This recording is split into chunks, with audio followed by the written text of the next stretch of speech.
All right, let's go. All right, we do a little going down the road feeling bad. Yeah.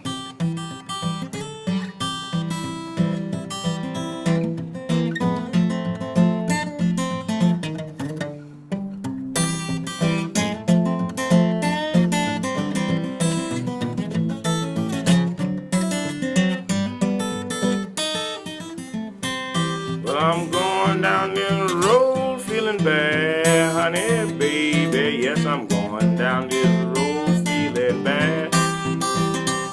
Yeah, going down this road feeling oh so bad. But I ain't gonna be treated this way, no, I ain't. Well, I'm tired of eating your cornbread and peas this morning. Tired of eating your cornbread and peas. Tired of eating your cornbread and peas right now. And I ain't gonna be treated this way. These $5 shoe killing my feet, oh Lord. $5 shoe killing my feet. $5 shoe killing my feet right now. And I ain't gonna be treated this way.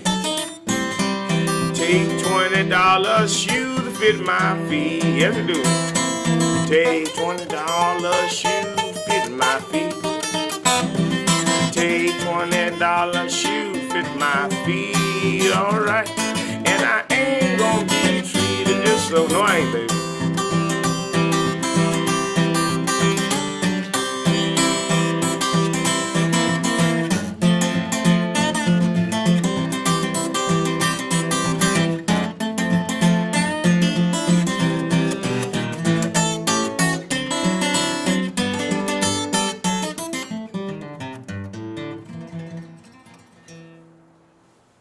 That's really good. I appreciate it. You know, that's one of the things that, well, let's just talk. Introduce yourself. My name is Jontavious Willis. I'm 29 years old. I'll be 30 in a couple weeks. From Greenville, Georgia. Been playing since I was 14, touring since I was 16, somewhat touring, you know, doing more shows. Played in church, started in church when I was about 3 years old. My folks been in the same little spot in Georgia for a little over 200 years. Grew up in church and agriculture surrounding, small little town, 800 people or so. And yeah, that's about all. Did you ever think at one point, I mean, it's obviously you spent time in church, man. I mean, you know, you can tell that. But, I mean, at some point, did you decide you wanted to be a blues man or?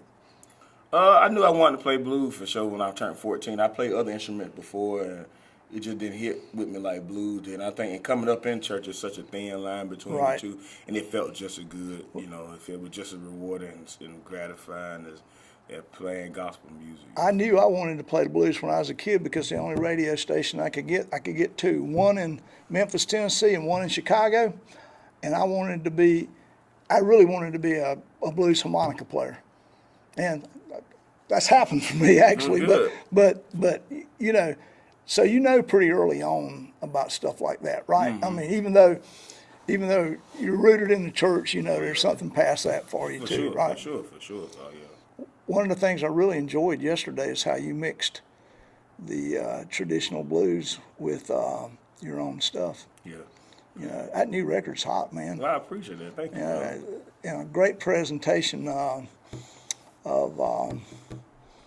the song yesterday.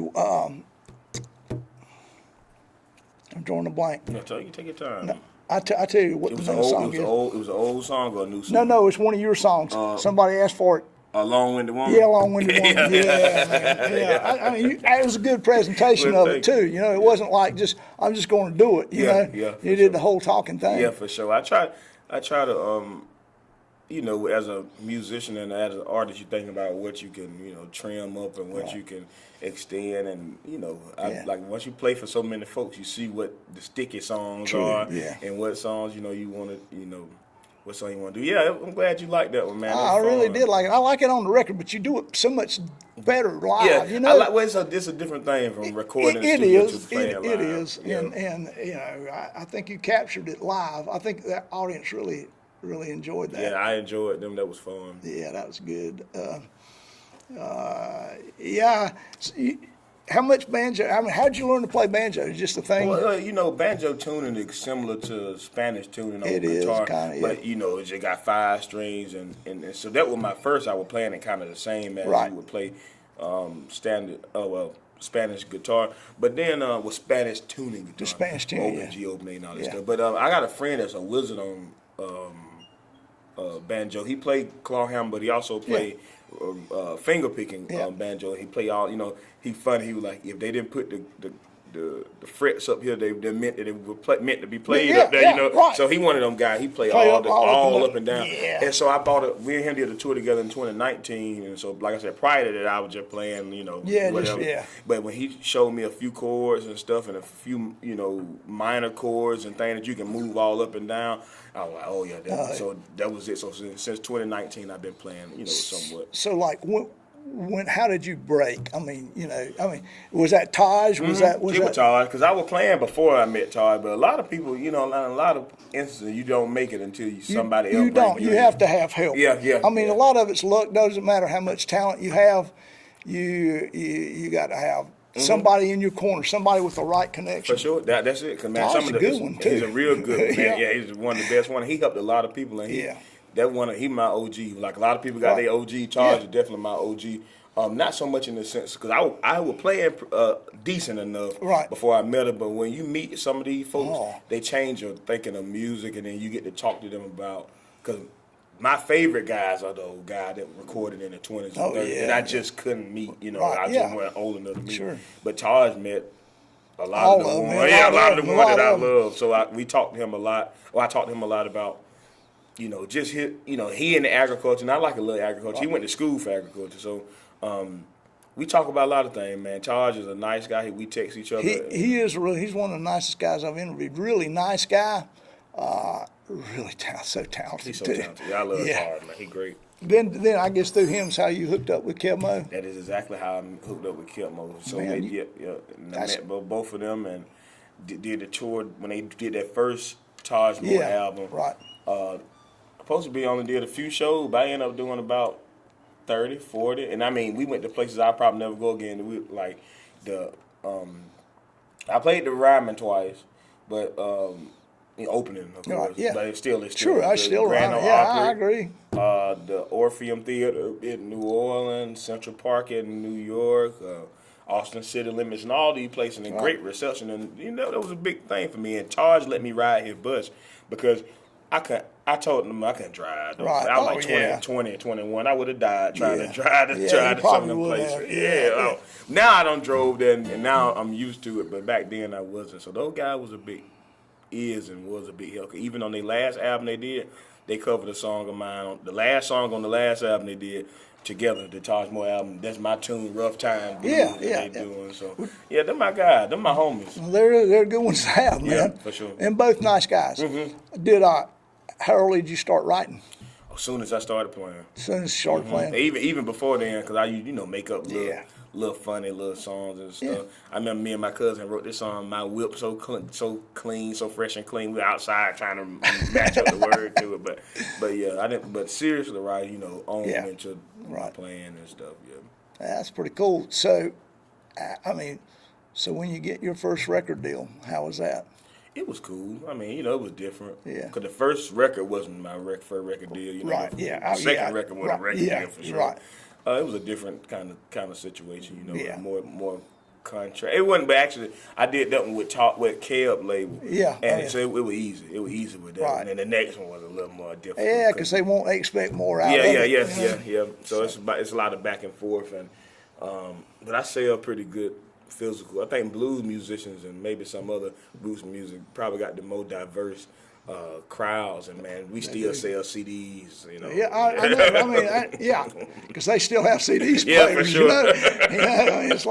It's like, yeah. You're right. That's the blues is about the only place these days you can sell your CDs. Mm-hmm. You know? They're about, man. So I don't know how long that'll be, but it's been good. But when I was first selling, well, at least in 2019, my CD sale would trump my vinyl sale by probably about 2 to 1. But now my vinyl sale coming up, it's a little under CD sale, but still. And some people just want to buy stuff because you out there signing And I it. think that's great, man. Yeah. I mean, that's you really want to support an artist, buy their merch. That's the You facts. know, I mean, that's the backbone. That's the facts. And I like meeting everybody. That's how you meet people and you talk to folk that seen you before. And I like to hear those stories. Yeah. You know, because you know, it's personable. That's my favorite. Right. That's probably one of my You're a favorite pretty parts. personable guy. I mean, pretty easy to talk to. Yeah, I try to be halfway decent to talk to. You know, it's you're really easy.